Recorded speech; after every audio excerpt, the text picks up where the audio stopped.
Partai Nasdem. Ini calonku. Mana calonmu? Ditulis oleh redaksi RNTV yang dirangkum dari berbagai sumber.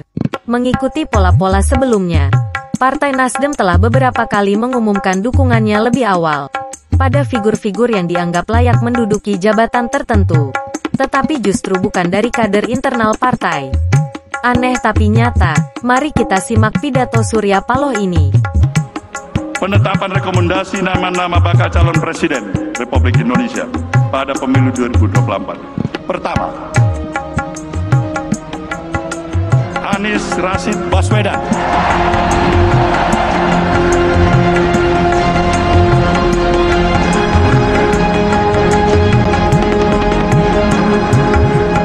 Kedua, Muhammad Andika Perkasa.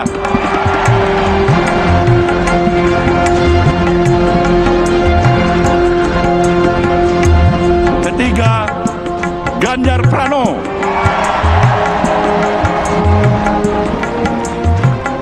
Bukanlah hal yang mengejutkan kalau ketiga nama yang dicalonkan oleh Partai Nasdem sebagai bakal calon presiden 2024 bukanlah kader Partai Nasdem sendiri. Bahkan salah satunya adalah kader dari partai lain, yakni Ganjar Pranowo yang berasal dari PDIP. Kartu apa yang ingin dimainkan oleh Nasdem dengan mengusung tiga nama ini? Bagaimana kalau ketiga sosok ini berharap banyak pada Nasdem, sedangkan hanya satu figur yang akan dipilih?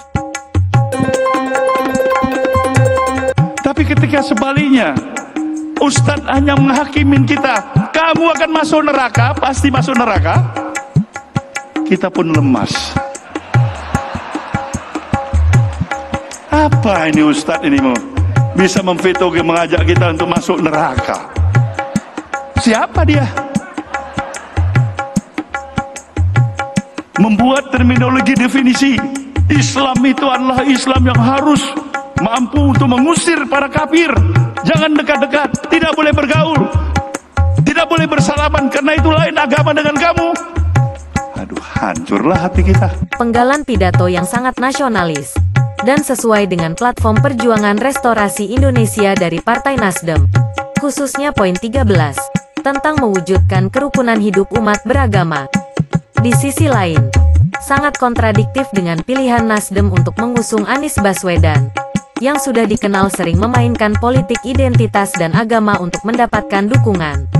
Parahnya, politik identitas ini telah memecah belah umat beragama.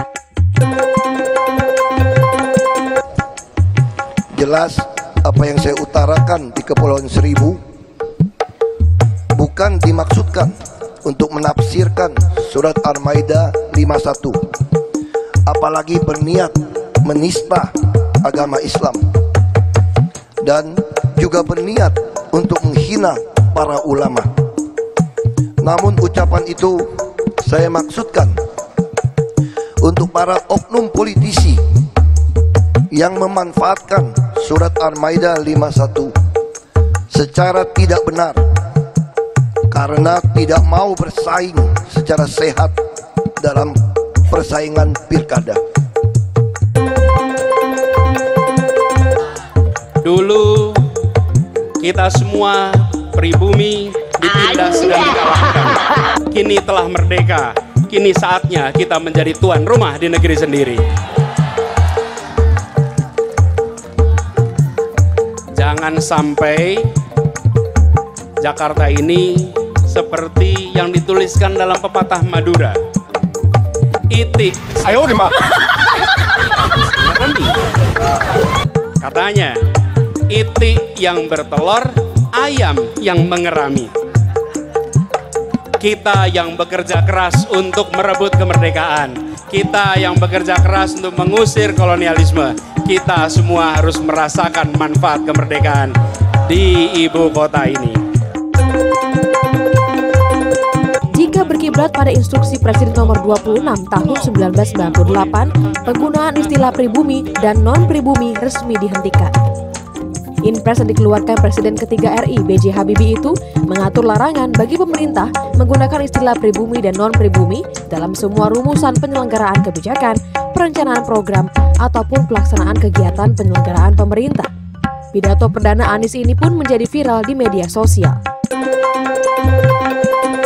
Kalau melihat rekam jejaknya, Anies Baswedan sebenarnya adalah seorang Islam moderat yang nasionalis.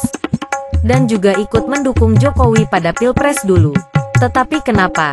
Di saat intoleran marak di negeri ini, Anies justru begitu akrab dengan kelompok intoleran? Nasi sudah menjadi bubur. Anies telah terperosok dalam lingkaran yang seharusnya bukan tempatnya. Stigma telah melekat. Para pemain politik identitas tidak akan laku di negeri ini. Kalaupun tujuannya hanya untuk meraih kekuasaan, julukannya akan menjadi bunglon oportunis. Nama kedua yang disebutkan oleh Surya Paloh adalah Andika Perkasa.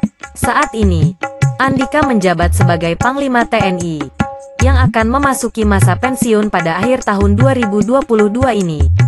Nama Andika Perkasa mulai masuk dalam radar survei calon presiden beberapa waktu yang lalu. Bagi kalangan yang menginginkan sosok kepemimpinan yang tegas, figur dengan latar belakang militer, tentunya memiliki daya tarik tersendiri. Tetapi sayangnya, elektabilitas Andika Perkasa masih terlalu jauh untuk diperhitungkan. Nama terakhir yang disebutkan oleh Ketum Nasdem adalah Ganjar Pranowo, yang saat ini menjabat sebagai Gubernur Jawa Tengah, yang sejatinya adalah kader dari PDIP yang saat ini memiliki elektabilitas tertinggi di antara bakal calon presiden lainnya.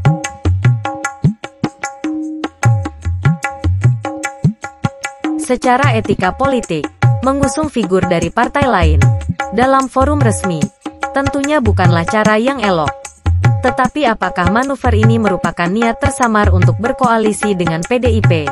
Mari kita tunggu kelanjutannya. Partai Nasdem telah menjadi trendsetter dalam menampilkan calon bakal presiden pada pemilu 2024 nanti. Kita menantikan follower yang akan tampil berikutnya. Pilpres masih lama, tetapi genderang memulai persaingan sudah ditabuh. Para pengamat politik akan makin sering melakukan analisa.